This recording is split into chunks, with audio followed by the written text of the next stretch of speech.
Hello everyone, good morning and welcome back to my channel. तो जी ये इस व्लॉग की स्टार्टिंग हो रही है आज सैटरडे मॉर्निंग से। और जी कैसे हो मेरे प्यारे फ्रेंड्स। तो सबसे पहले तो राधे राधे जी सबको मेरी तरफ से सुबह की प्यारी प्यारी मॉर्निंग की। तो जी अब टाइम हो रहा है, सुबह के 6:30 बज रहे हैं और मैंने वही अपने रोज़ाना की तरह उठ के पूजा वूजा कर ली थी।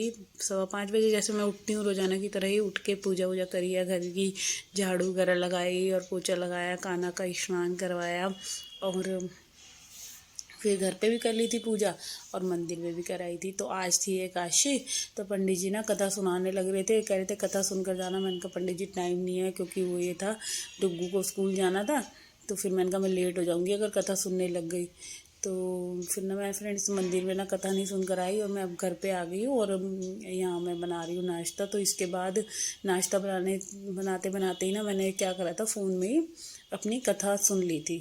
तो मैं तो कथा ऐसे ही सुन लेती हूँ क्योंकि बुक वगैरह है नहीं। तो और हाँ, पूजा वगैरह मैंने करके गई थी। तो कान्हा का ना पूरा काम, जैसे दूध वूध पिलाना उनको और सारे काम निपटा कर गई थी। तो आज ना शनिवार है फ्रेंड्स, तो हमारे यहाँ ना शनिवार को लगाते हैं भोग। तो मेरे हस्बैंड जो लगाते हैं ना मंगलवार को और शनिवार को, तो वो उपलों पे हम भोग लगाते हैं। तो ये मैं वही उपले रेडी कर रही थी, इनको जलाकर इसी पे ही भोग लगाते हैं वो। और यहाँ पे जब तक ये काम हुआ था, मेरे टिफ़िन वगैरह बना था, तो फिर मैंने सोचा क्यों ना मैं मशीन लगा देती हूँ, क्योंकि बच्चे गए थे रात को पार्टी में तो लाइट कलर के कपड़े हो रहे थे। तो मैंने पहले सोचा चलो पहले वो ही घुमा देती हूँ, फिर इसके बाद लगूँगी मैं और बाकी के कपड़े धोने में।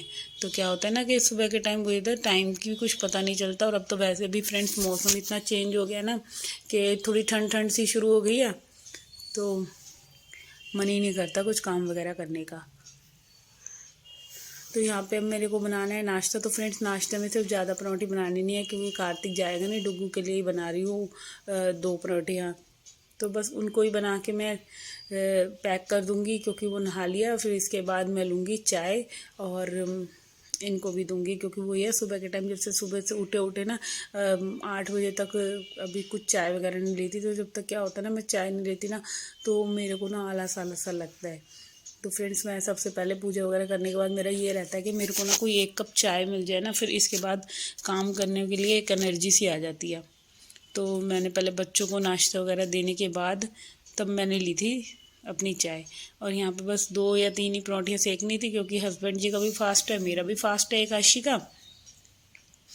तो बस अब यहाँ पे मैं पहले लगाऊंगी कान्हा का भोग और फिर रखूँगी मैं डुग्गू के टिफ़िन में। तो फ्रेंड्स क्या होता है ना कि कई बार क्या होता है मेरे को ना याद नहीं रहता, जैसे मैं कई बार पैक कर देती हूँ टिफ़िन और फिर मेरे को ऐसा लगता है मैं भूल गई। तो मेरे को फिर दोबारा बना के नाश्ता भगवान का नाश्ते का भोग लगाना पड़ता है। और यहाँ पे ये चाय भी बन के रेडी हो गई है। तो मैं डुग्गू को कह रही थी तू जल्दी से नहा कर आ जा, तेरे को भी नाश्ता दे दूँगी, तो दोनों जने साथ में ही ले लेंगे।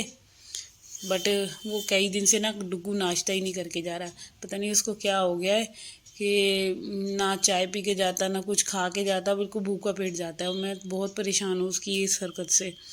और अब यहाँ पे मैंने फ्रेंड्स चाय वगैरह ले ली थी, फिर इसके बाद मैं उठ गई दोबारा से अपने वही काम पे लगने की, क्योंकि एक चाय पीने के बाद जो एनर्जी आई है ना वो बूस्ट मिला है मेरे को।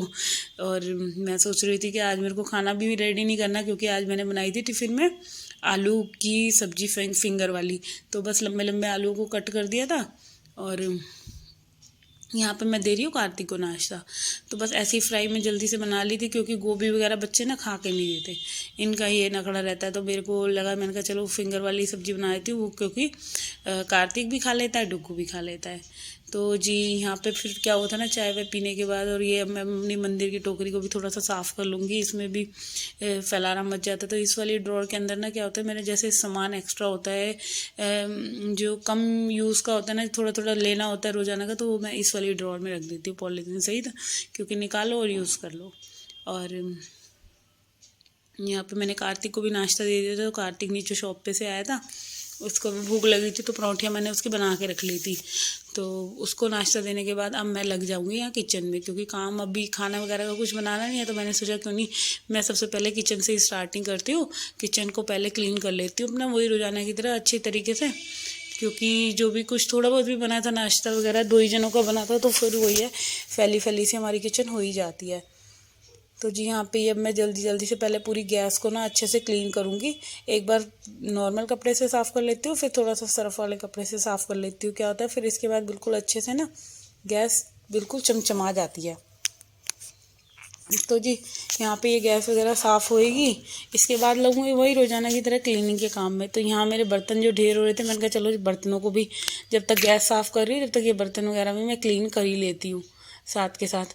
तो यहाँ पे मेरा ये वाला काम भी निपटेगा फ्रेंड्स। और बर्तन ना थोड़े से ज़्यादा तो थे ही नहीं, बिल्कुल थोड़े से ही बर्तन थे, क्योंकि साथ के साथ ना मैं साफ़ करती गई थी बर्तन जो भी सुबह मेरे हुए थे ना। तो वो उन बर्तनों को भी मैंने साथ के साथ ही सोचा चलो इनको भी साथ के साथ निपटा लेती हूँ, तो वो ये ढेर ना हो। और अब देखिए यहाँ काउंटर वगैरह मैंने पूरा क्लीन कर लिया है अच्छे तरीके से। अब रह जाता है मेरा झाड़ू और पोछे का काम। तो यहाँ पे ये भी जितने भी बर्तन थे ना, इनको मैं मांज के पहले सूखने रख दूँगी, फिर ही लगाऊंगी, क्योंकि गीले बर्तन लगाने से वही है सीले वीले ना आने का वो रहता है। तो जब तक बर्तनों में से पानी सूखता है ना, इतनी देर में मैं और सारे काम निपटा लेती हूँ। तो यहाँ पे इसने नाश्ता वगैरह कर लिया था और दूध भी ला कर दे दिया था, तो मैंने दूध भी बॉईल होने रख दिया है। क्योंकि क्या होता है मैं सुबह दूध उबाल लेती हूँ ना, फिर ये होता है मलाई अच्छे से पड़ जाती है, क्योंकि मैं बाहर का घी इस्तेमाल नहीं करती। और मलाई जो भी पड़ती है तो उसी का घी निकालती हूँ, उस घी से ही मेरे को वही वाला घी अच्छा लगता है यार। बाहर के घी का मेरे को ना समझ नहीं आता, पता नहीं क्या क्या मिला हुआ आता है। और अब यहाँ पे देखिए ये सब मेरा काम हो गया है और अब मेरे को लगना है झाड़ू पे। तो क्या होता है ना कि झाड़ू लगाने से पहले मैं सोच रही थी मेरे को भी कई सारे काम करने हैं। मेरे को करना है फ्रिज वगैरह भी क्लीन, क्योंकि पूरा वही दिवाली पे ही हो रखा है। वैसे तो मैं कपड़ा मारती रहती हूँ, तो क्या होता है कपड़ा मारने से ना फिर भी वो चमक नहीं आती। और अभी तो काफ़ी टाइम हो चुका था कि फ्रिज को साफ़ करे हुए ढंग से। और मैं सोच रही हूँ एक आधा दिन में फ्रिज और मंदिर दोनों को ही साफ़ करूँगी। दोनों का काम मेरा हो रहा है गंदा, क्योंकि मंदिर भी मेरा काफ़ी टाइम हो गया अच्छे से क्लीन हुए। तो जी अब बस यहाँ पे ये दूध वगैरह उबलेगा, इसके बाद लगूँगी